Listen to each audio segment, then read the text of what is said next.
എന്തൊക്കെയുണ്ട്? എന്തായി നമ്മുടെ പഠിത്തമൊക്കെ എവിടെ എത്തി? പ്രോബ്ലംസ് ഒക്കെ എല്ലാവരും ചെയ്ത് നോക്കിയോ? മനസ്സിലാവുന്നുണ്ടോ? അപ്പോൾ നമ്മുടെ മൂന്നാമത്തെ പാർട്ടാണിത്. നമ്മൾ തുടങ്ങാം, ഡയറക്റ്റായിട്ട് തുടങ്ങാം. പിന്നെ ഇന്നത്തെ ക്ലാസ് മുതൽ ഒരു വ്യത്യാസമുണ്ട്.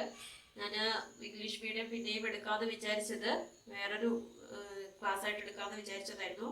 അത് ഞാൻ മാറ്റിയിട്ട് ഇംഗ്ലീഷും മലയാളവും കൂടെ ഒരുമിച്ച് തന്നെ എടുക്കുകയാണ്. അപ്പോൾ ഇനി അങ്ങോട്ട് പറയുന്ന ക്ലാസ്സിൽ മലയാളത്തിൻ്റെ വേർഡിന് ഈക്വൽ ആയിട്ടുള്ള ഇംഗ്ലീഷ് വേർഡുകൾ പറയും. പിന്നെ അത് മാത്രമല്ല, കഴിഞ്ഞ 2 ക്ലാസ്സുകൾ ഞാൻ മലയാളത്തിൽ എടുത്തു പോയി. അപ്പോൾ ഇംഗ്ലീഷ് മീഡിയം കുട്ടികൾ അത് കേട്ടിട്ട് മനസ്സിലാവാത്ത എന്തെങ്കിലും ഡൗട്ട് ഉണ്ടെങ്കിൽ കമൻറ്റ് ബോക്സിലിട്ടാലും ഞാൻ ഡൗട്ട് ക്ലിയർ ചെയ്യുന്നതായിരിക്കും. പിന്നെ ആക്ച്വലി രണ്ടും മലയാളം വേർഡും ഇംഗ്ലീഷ് വേർഡും രണ്ടും അറിഞ്ഞിരിക്കുന്നത് 2 കൂട്ടർക്ക് നല്ലതാണ്. ഇംഗ്ലീഷ് മീഡിയം കുട്ടികൾക്ക് മലയാളം അറിഞ്ഞിരിക്കുന്നത് നല്ലതാണ്, മലയാള മീഡിയം കുട്ടികൾക്ക് ഇംഗ്ലീഷ് അറിഞ്ഞിരിക്കുന്നത് നല്ലതാണ്. കാരണം 10th കഴിഞ്ഞാൽ അങ്ങോട്ട് നമുക്ക് +1 +2 ഇംഗ്ലീഷിലാണ് ക്ലാസ് എടുക്കുന്നത്. പക്ഷെങ്കിൽ PSC ഒക്കെ ഇനി മലയാളത്തിലാണ് ക്വസ്റ്റ്യൻസ് ചോദിക്കുക എന്ന് പറയുന്നുണ്ട്. അപ്പോൾ രണ്ടും അറിഞ്ഞിരിക്കണമല്ലോ. അപ്പോൾ നമുക്ക് തുടങ്ങാം. നമ്മൾ കഴിഞ്ഞ ക്ലാസ്സിൽ എവിടെ വരെ എത്തിയെന്ന് എല്ലാവർക്കും ഓർമ്മയുണ്ടോ? എന്താണ് ശ്രേണി അല്ലെങ്കിൽ വാട്ട് ഈസ് സീക്വൻസ് എന്നാണ് കഴിഞ്ഞ ക്ലാസ്സിൽ പറഞ്ഞത്. അതിന് തന്നെ ടേംസ്, പൊസിഷൻസ്, അങ്ങനെ അതായത് പദം എന്താ, സ്ഥാനം എന്താ എന്നൊക്കെ പറഞ്ഞു. അത് വെച്ചിട്ടുള്ള പ്രോബ്ലംസ് ആണ് ചെയ്തുകൊണ്ടിരുന്നത്. അതിൽ തന്നെ പേജ് നമ്പർ 15 ഫസ്റ്റത്തെ ക്വസ്റ്റ്യൻ ചെയ്തു, സെക്കൻഡ് ക്വസ്റ്റ്യൻ ചെയ്തു. സെക്കൻഡ് ക്വസ്റ്റ്യനിൽ തന്നെ ഒരു ലാസ്റ്റത്തെ ചെറിയൊരു പോർഷൻ, ഒരു ക്വസ്റ്റ്യൻ ഞാൻ നിങ്ങൾക്ക് വേണ്ടി വെച്ചിരുന്നു. എല്ലാവരും ചെയ്തു നോക്കിയോ? അതില് എന്താ പറയാ, ആൾജിബ്ര അല്ലെങ്കിൽ ബീജഗണിത രൂപം കണ്ടുപിടിച്ച എല്ലാവരും. അപ്പൊ എന്തായിരുന്നു സെക്കൻഡ് ക്വസ്റ്റ്യനിലുള്ള ലാസ്റ്റ് ഞാൻ ചെയ്യാതിരുന്ന ഒരു പ്രോബ്ലം? ക്വസ്റ്റ്യൻ എല്ലാവരും കയ്യിൽ ടെക്സ്റ്റ് ഉണ്ടല്ലോ, എല്ലാവരും ടെക്സ്റ്റ് വായിച്ചിട്ടുണ്ടാവും. അതില് എന്താ പറയാ, ഒരു പുറംകോണിന്റെ അളവിന്റെ ബീജഗണിത രൂപം കണ്ടുപിടിക്കാനായിരുന്നു നമ്മളോട് പറഞ്ഞിരുന്നത്. അതായത് the measure of an outer angle, അതിന്റെ ബീജഗണിത രൂപം, അതിന്റെ സീക്വൻസ് ചെയ്തിട്ട് ബീജഗണിത രൂപം കണ്ടുപിടിക്കാനായിരുന്നു പറഞ്ഞത്. എന്താണ് measure of an outer angle, ഏതൊക്കെയാണ് ആംഗിൾ എന്നുള്ളത് നിങ്ങൾക്ക് ഞാൻ കഴിഞ്ഞ ക്ലാസ്സിൽ നമ്മൾ ചെയ്തതാണ്. ഓർമ്മയുള്ളവർ പറയുക, അല്ലെങ്കിൽ ഞാൻ പറഞ്ഞുതരാം. ഒരു ഔട്ടർ ആംഗിൾ അല്ലെങ്കിൽ ഒരു പുറംകോണം എന്ന് പറയുന്നത് നമ്മൾ ഏതൊക്കെയാണ് നമ്മുടെ ഭുജങ്ങൾ എന്നൊക്കെ ഓർമ്മയുണ്ടല്ലോ. ഞാൻ പിന്നെയും പറയണമെന്നില്ല എന്ന് വിചാരിക്കുന്നു.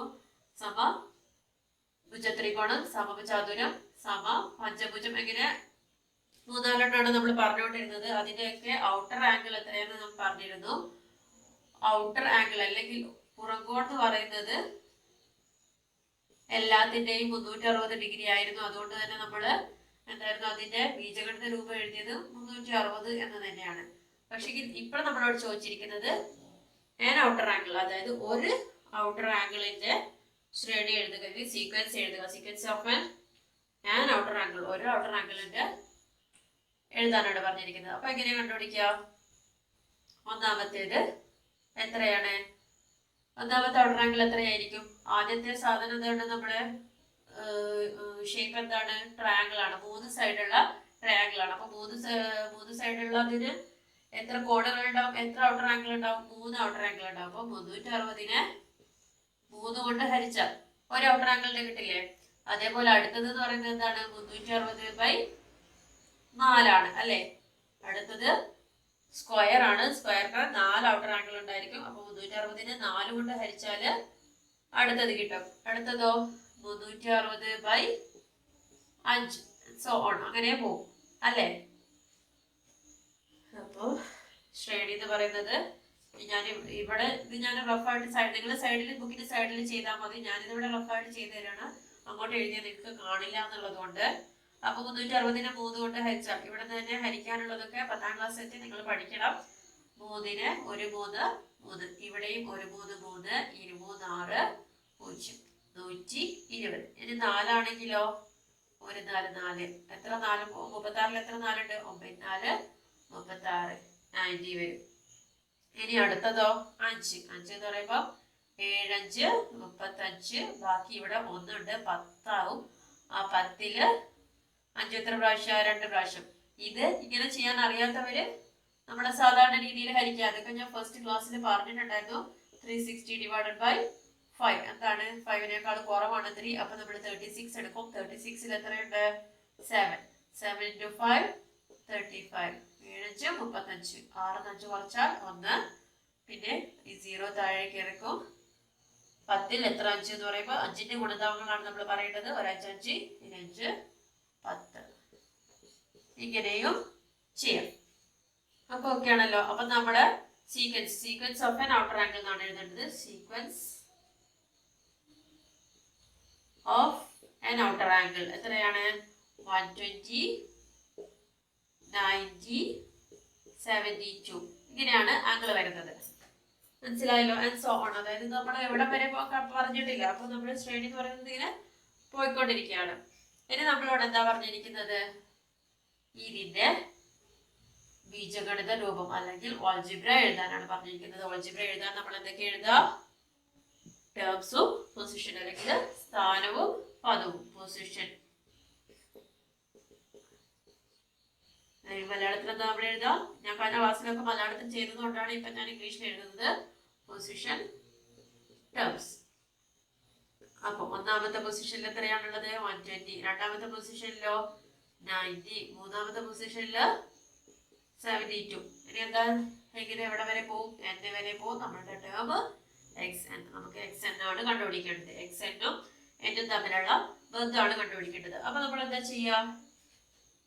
1നെ എന്തെങ്കിലുമൊക്കെ ചെയ്തിട്ട് 120 ആക്കണം. പക്ഷേ ഇവിടെ നമുക്കറിയാം ഇത് ആംഗിൾ ആണ്. അപ്പൊ ഒന്നുകിൽ 180 വെച്ചിട്ട് എന്തെങ്കിലും ചെയ്യുന്നതായിരിക്കും നല്ലത്, അല്ലെങ്കിൽ 360 വെച്ച്. ഇവിടെ നമുക്ക് ഓൾറെഡി ഒരു കാര്യം നമുക്കറിയാം. ഔട്ടർ ആംഗിൾ എല്ലാത്തിന്റെയും 360 ആയിരുന്നു. ഒരു ആംഗിൾ എന്ന് പറയുന്നത് 360നെ എന്തുകൊണ്ടാണ്? അതിനെ എത്ര സൈഡ് കൊണ്ട് ഹരിച്ചതാണെന്ന് അറിയാം. അപ്പൊ നമ്മൾ നോക്കാം. 360നെ 3 കൊണ്ട് ഹരിച്ചതാണ് 120 എന്ന് പറഞ്ഞു. അതായത് ഞാനിവിടെ ഒന്നും കൂടി എഴുതാണ്. 360/3 ഒന്നാമത്തത്, 360/4 രണ്ടാമത്തത്, 360/5 മൂന്നാമത്തത്.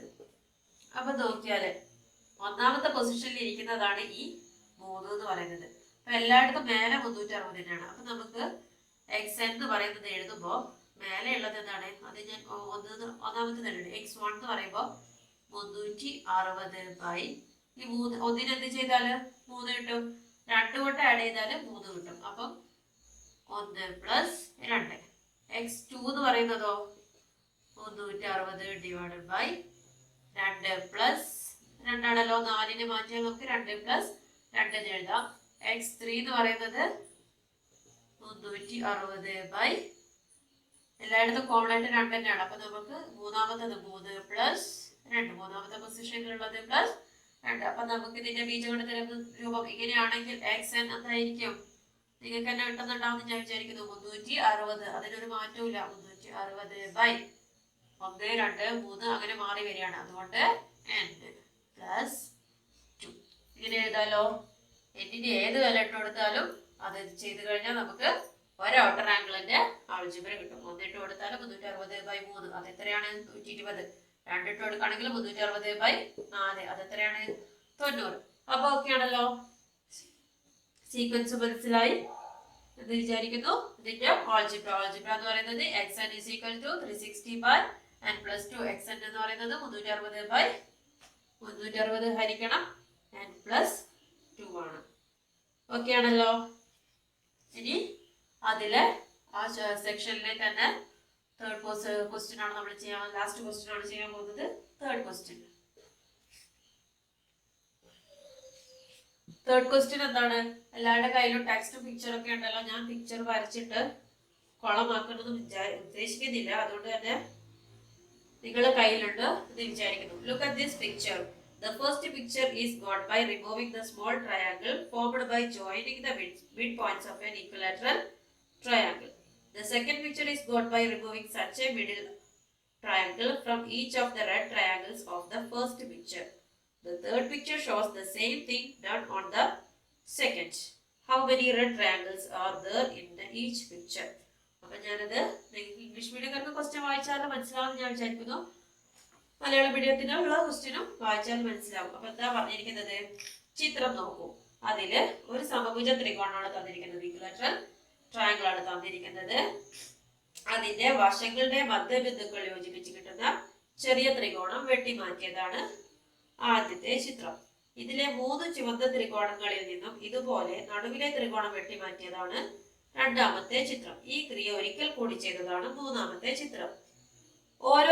ആദ്യത്തെ ക്വസ്റ്റ്യൻ എന്ന് പറയുന്നത് ഓരോ ചിത്രത്തിലും എത്ര ചുവന്ന ത്രികോണങ്ങൾ ഉണ്ട് എന്നുള്ളതാണ്. അപ്പൊ ഞാൻ റഫായിട്ട് ചിത്രം വരയ്ക്കാണ്. ചിത്രം വരയ്ക്കാൻ ഞാൻ നല്ല വീക്കാണെന്ന് നിങ്ങൾക്ക് തന്നെ അറിയാം, കാരണം എന്റെ വീഡിയോസിലൊക്കെ കാണുന്നുണ്ടാവില്ല. അപ്പൊ ഞാൻ ജസ്റ്റ് വരയ്ക്കാണ്. ഇതാണ് ഫസ്റ്റത്തെ ഒരു ത്രികോണം. ഇതെന്താണെന്ന് പറഞ്ഞിട്ടുണ്ട്? സമഭുജ ത്രികോണം, ഇക്വലാറ്ററൽ ട്രയാങ്കിൾ ആണ്. അതായത് എല്ലാ സൈഡും ഈക്വൽ ആണെന്ന് പറഞ്ഞിട്ടുണ്ട്. എന്നിട്ട് എന്താ പറഞ്ഞിരിക്കുന്നത്? അതിന്റെ മിഡ് പോയിന്റ്സ് ജോയിൻ ചെയ്തത്, ഏകദേശം മിഡ് പോയിന്റ്സ് ആണെന്ന് വിചാരിക്കുക. ആ മിഡ് പോയിന്റ്സ് ജോയിൻ ചെയ്തിട്ട് അവിടെ ഒരു ട്രയാങ്കിൾ ഉണ്ടാക്കിയിട്ട് ആ ട്രയാങ്കിൾ കട്ട് ചെയ്തു. ഈ ട്രയാങ്കിൾ കട്ട് ചെയ്തെടുത്തു. ഓക്കെ ആണല്ലോ? എന്നിട്ടുണ്ടാക്കിയതാണ് ഫസ്റ്റത്തെ ചിത്രം. എന്താണ്? അപ്പൊ ഇതിന് നമ്മൾ ബാക്കിയുള്ള എത്ര ത്രികോണങ്ങളുണ്ട്? ഇതാണ് നമ്മൾ ടെക്സ്റ്റിൽ ചുവന്നതായിട്ട് മാർക്ക് ചെയ്തിരിക്കുന്നത്. ഇതാണ് 1 2 3 3 ത്രികോണങ്ങളുണ്ട്. അപ്പൊ ഫസ്റ്റത്തെ ക്വസ്റ്റ്യൻ അതാണ്. മൂന്നാമത്തെ സെക്ഷനില് ഒന്നാമത്തെ ക്വസ്റ്റ്യൻ എന്താണ്? എത്ര ചുവന്ന ത്രികോണങ്ങളുണ്ട്, അല്ലെങ്കിൽ റെഡ് ട്രയാങ്കിൾസ് ഉണ്ട്? അപ്പൊ എഴുതിക്കോ. എല്ലാരും ചെയ്ത് നോക്കിയോ? എണ്ണി നോക്കിയാൽ തന്നെ നിങ്ങൾക്ക് മനസ്സിലാവല്ലോ. ചിത്രം തന്നിട്ടുണ്ട്, അതിൽ നിന്ന് പിക്ചർ. അപ്പൊ റെഡ് ട്രയാങ്കിൾസ് ഞാൻ വരയ്ക്കുന്നില്ല. ട്രയാങ്കിൾസ് നിങ്ങളൊക്കെ എഴുതിക്കോളണം. ഞാൻ ഇപ്പൊ എഴുതേണ്ട ആവശ്യമില്ലല്ലോ. ചുവന്ന ത്രികോണങ്ങൾ ഏതാണ്? ഒന്നാമത്തേതില് അതിന്റെ സീക്വൻസ് ഓഫ് റെഡ് ട്രയാങ്കിൾസ് ആണ്, അല്ലെങ്കിൽ അതിന്റെ ശ്രേണിയാണ് നമ്മൾ എഴുതുന്നത്.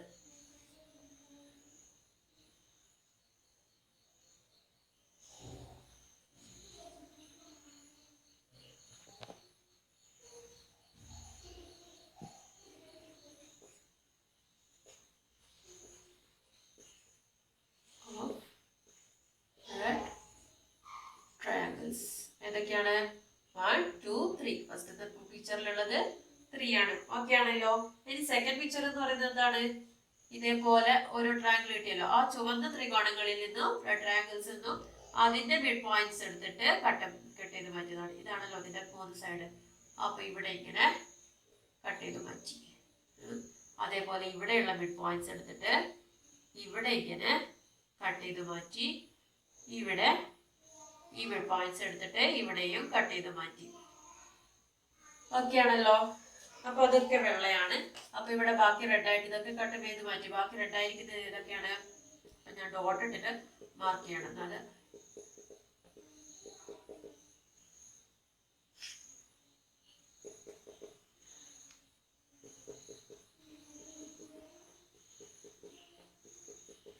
ഒക്കെയാണല്ലോ. ഇത് 3 കട്ട് ചെയ്ത് മാറ്റിയിട്ടുണ്ട്. ഇത് ഓൾറെഡി കട്ട് ചെയ്ത് മാറ്റിയതാണ്. അതിന്റെ കൂടെ ഇത് 3 കൂടെ കട്ട് ചെയ്ത് മാറ്റി. അപ്പോൾ എന്താണ്?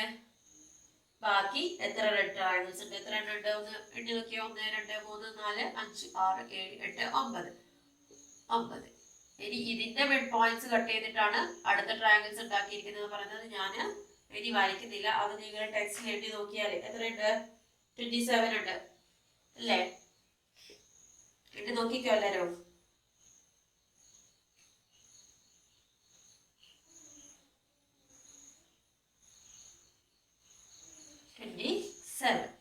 ഓക്കെ ആണല്ലോ? ഞാൻ വെറുതെ എൻ്റെ ഒരു കൺഫർമേഷന് വേണ്ടിയിട്ട് നിങ്ങളെ പറയുമ്പോൾ ഒന്നുകൂടെ ഒന്ന് കൗണ്ട് ചെയ്ത് നോക്കിയതാണ്. 27. അപ്പൊ ഇനി ഓൺ ആയിരിക്കും. അങ്ങനെ ഓൺ. അപ്പൊ ഫസ്റ്റത്തെ ക്വസ്റ്റ്യൻ്റെതായി ഓരോ ചിത്രത്തിലും എത്ര ചുവന്ന ത്രികോണങ്ങളുണ്ട്? ഫസ്റ്റത്തെ ക്വസ്റ്റ്യൻ ആയി അതിന്റെ സീക്വൻസ് കിട്ടി.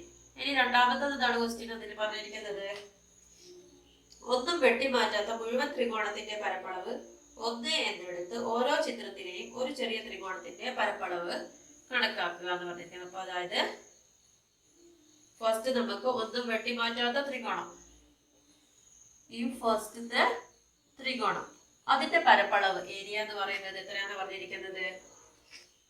1. Taking the area of the original uncut triangle as 1, compute the area of a small triangle in each picture. ഒരു ചെറിയ ത്രികോണത്തിന്റെ ഓരോ പ്രാവശ്യം കട്ട് ചെയ്ത് കഴിഞ്ഞിട്ടുള്ള ഒരു ചെറിയ ത്രികോണത്തിന്റെ ഏരിയ ആണ് നമ്മളോട് ചോദിച്ചിരിക്കുന്നത്. മൊത്തം ഏരിയ എന്ന് പറയുന്നത് 1 ആണെന്ന് പറഞ്ഞിട്ടുണ്ട്.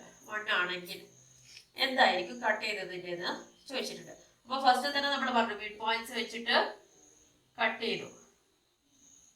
ഓക്കെ ആണല്ലോ. അൺകട്ട് ആയിട്ടുള്ള മൊത്തത്തിൽ അപ്പൊ എത്ര ത്രികോണങ്ങളായത്? ഒന്നിനെ തന്നെയല്ലേ 4 ആക്കിയിട്ട് കട്ട് ചെയ്തിരിക്കുന്നത്. അപ്പം ആ 4 ഈക്വൽ ട്രയാങ്കിൾസ് അല്ലേ? അല്ലെ മിഡ് പോയിന്റ് വെച്ചിട്ട് ആയിരിക്കുന്ന 4 ഈക്വൽ ട്രയാങ്കിൾസ് ആയിരിക്കും അല്ലെ? എല്ലാത്തിന്റെ സൈഡും എല്ലാത്തിന്റെ മിഡ് പോയിന്റ് അല്ലേ? മിഡ് പോയിന്റ് എന്ന് പറയുമ്പോൾ എന്താണ്? ഈ സൈഡും ഈ സൈഡും ഈ സൈഡും ഒക്കെ ഓൾറെഡി നമ്മളോട് പറഞ്ഞിട്ടുണ്ട് എന്താണ്? ഇക്വലാറ്ററൽ ട്രയാങ്കിൾ ആണ് അല്ലെങ്കിൽ സമഭുജ ത്രികോണാണെന്ന്. അപ്പൊ ഇതിന്റെ പകുതി എന്ന് പറയുന്നത് ഇതിന്റെ പകുതി, ഇതിന്റെ എല്ലാ സൈഡും ഈക്വൽ ആണ്, അതുകൊണ്ട് ഇത് ഈക്വൽ ട്രയാങ്കിൾ ആണ്. അപ്പൊ മൊത്തത്തിലുള്ള ഒന്നിനെ നമ്മൾ എത്ര പീസായിട്ടാണ് ഭാഗിച്ചിരിക്കുന്നത്? 4 പീസായിട്ടാണ് ഭാഗിച്ചിരിക്കുന്നത്. അപ്പം ഫസ്റ്റത്തെ ഒരു ത്രികോണത്തിന്റെ ഏരിയ എന്ന് പറയുന്നത് ആയിരിക്കും 4/1 ഒന്നിനെ 4 കൊണ്ട് ഹരിച്ചിട്ട് ഓരോരുത്തർക്കും പീസ് കൊടുത്തിരിക്കുകയാണ്. അപ്പൊ എന്തായിരിക്കും? 1/4 ആയിരിക്കും ഫസ്റ്റത്തെ ചെറിയ ത്രികോണത്തിന്റെ ഏരിയ എന്ന് പറയുന്നത്. ഓക്കെ ആണല്ലോ. അടുത്തത് area of small triangle. Sequence ആണ്. ഏതാണ്? ആദ്യം നമ്മളോട് സീക്വൻസ് വെച്ചിട്ടുള്ള ഏരിയ കമ്പ്യൂട്ട് ചെയ്യാനാണ് പറഞ്ഞിരിക്കുന്നത്. ഏരിയ ഓഫ് ഫസ്റ്റ് ഫിഗറിൽ ഏതാണ്? Small triangle.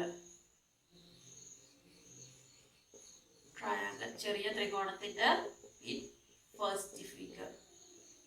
ചെറിയ ത്രികോണം ഒന്നാമത്തെ ചിത്രത്തിലുള്ള ചെറിയ ത്രികോണത്തിന്റെ ഏരിയ എന്ന് പറയുന്നത് 1/4 ആയിരിക്കും. ഒന്നിനെ 4 പീസാക്കിയിട്ടിരിക്കുകയാണ്. അതില് 4ൽ ഒരു ഭാഗം മാത്രമാണ് ഒരു ചെറിയ ത്രികോണത്തിന്റെ ഏരിയ എന്ന് പറയുന്നത് ആയിരിക്കല്ലോ. മൊത്തം ഒന്നാണ്, അതിന് 4 പീസാക്കിയപ്പോ ഒന്നിൽ ഭിന്നസംഖ്യയൊക്കെ നമ്മൾ പഠിച്ചതാണ്. അപ്പൊ 4ൽ ഒരു പീസായിരിക്കും, ഒരു ഭാഗമായിരിക്കും ഇത്. ഇനി രണ്ടാമത്തെ സെക്കൻഡ് ഫിഗറിലാണെങ്കിലോ ഒരു ചെറിയ ത്രികോണത്തിന് എന്താക്കിയിട്ടുണ്ട്? നമ്മള് പിന്നെയും കട്ട് ചെയ്തിട്ടുണ്ട്. എത്ര പീസാക്കിയിട്ടുണ്ട് പിന്നെ നമ്മൾ കട്ട് ചെയ്തത്? ഇതിന്റെയൊക്കെ മിഡ് പോയിന്റ്സ് വെച്ചിട്ടാണ് കട്ട് ചെയ്തത്. ഓക്കെ ആണല്ലോ. അപ്പൊ ഞാൻ ഇവിടെ എഴുതിയിട്ടുണ്ടല്ലോ, മിഡ് പോയിന്റ്സ് വെച്ചിട്ടാണ് കട്ട് ചെയ്തിട്ടുള്ളത്. എത്ര ത്രികോണങ്ങളാക്കിയിട്ടുണ്ട് മൊത്തം കട്ട് ചെയ്ത പീസ്?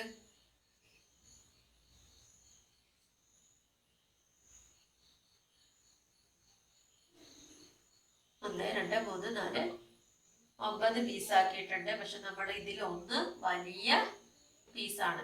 പിന്നെ ഇതിന് തന്നെ അപ്പൊ നമ്മൾ എന്ത് ചെയ്യുക? ഈ ഒരു ചെറിയ ത്രികോണം എടുക്കാം. ഇത് മൊത്തം വേണ്ട, നമുക്ക് ഈ ഒരു ഇതിൻ്റെ 1/4. അതായത് ഞാനിവിടെ വെറുതെ ഒരു ABC എന്നുള്ള പേരിടാണ് നിങ്ങൾക്ക് മനസ്സിലാവാൻ വേണ്ടിയിട്ട്. ABC എന്നുള്ള ഒരു ത്രികോണം ഞാൻ എടുക്കുകയാണ്. ABC. അതിൽ എത്ര ത്രികോണങ്ങളുണ്ട്? 1 2 3 4 4 ത്രികോണങ്ങളുണ്ടല്ലോ. ആ 4 ത്രികോണത്തിന്റെ പരപ്പളവ് എത്രയായിരുന്നു? 1/4 ആണല്ലോ. ഫസ്റ്റ് ചിത്രത്തിൽ നമുക്ക് കണ്ടിട്ടുണ്ട് ആ ചെറിയ ത്രികോണത്തിൻ്റെത് 1/4 ആണ്. അതിനെ പിന്നെയും നമ്മൾ എന്ത് ചെയ്തിട്ടുണ്ട്? 4 ത്രികോണങ്ങളാക്കിയിട്ട് കട്ട് ചെയ്തിരിക്കുകയാണ് അല്ലെ? 4 ത്രികോണങ്ങളാക്കിയിട്ട് കട്ട് ചെയ്തിരിക്കുകയാണ്. അപ്പൊ മനസ്സിലായല്ലോ?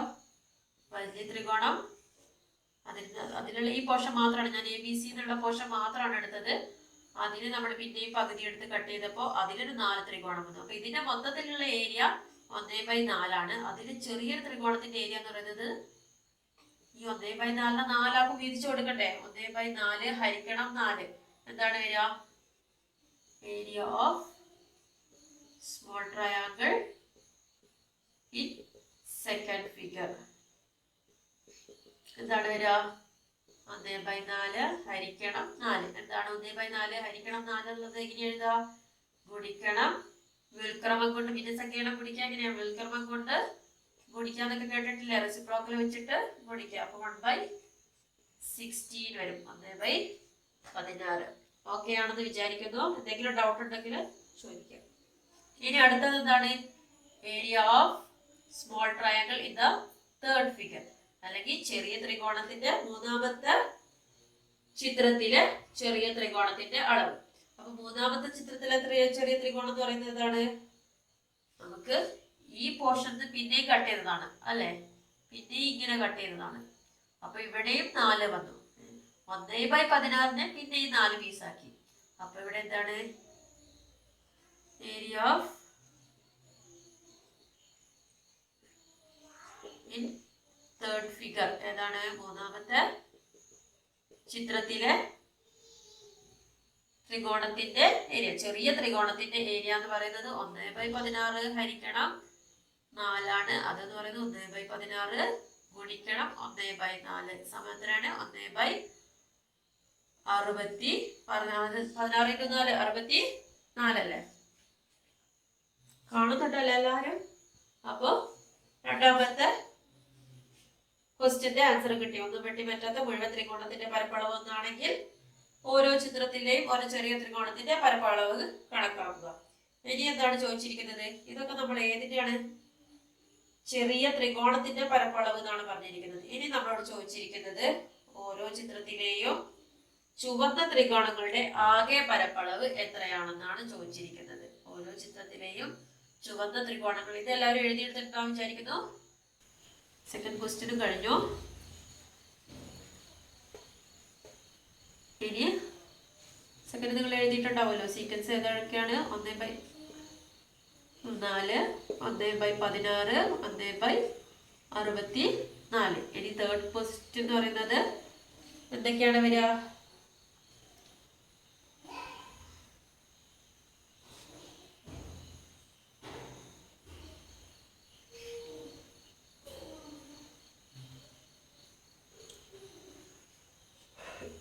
What is the total area of all the red triangles in each picture? What is the total area of all the red triangles in each picture? ഓരോ പിക്ചറിലുള്ളയും റെഡ് ട്രയാങ്കിൾസിന്റെ ഏരിയ ആണ് ചോദിച്ചിരിക്കുന്നത്. അപ്പൊ ആദ്യത്തെ പിക്ചറിൽ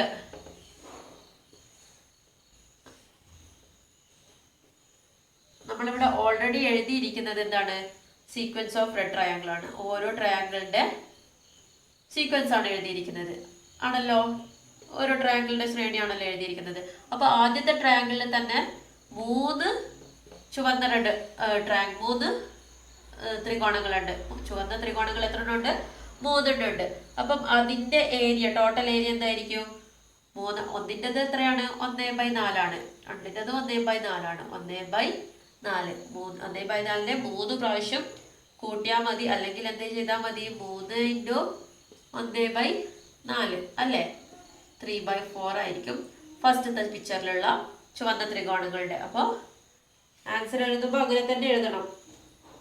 ഓരോ ചിത്രത്തിലെയും ചുവന്ന ത്രികോണങ്ങളുടെ പരപ്പളവ് എത്രയാണെന്നാണ് ചോദ്യം. അപ്പൊ എന്ത് ചെയ്യണം?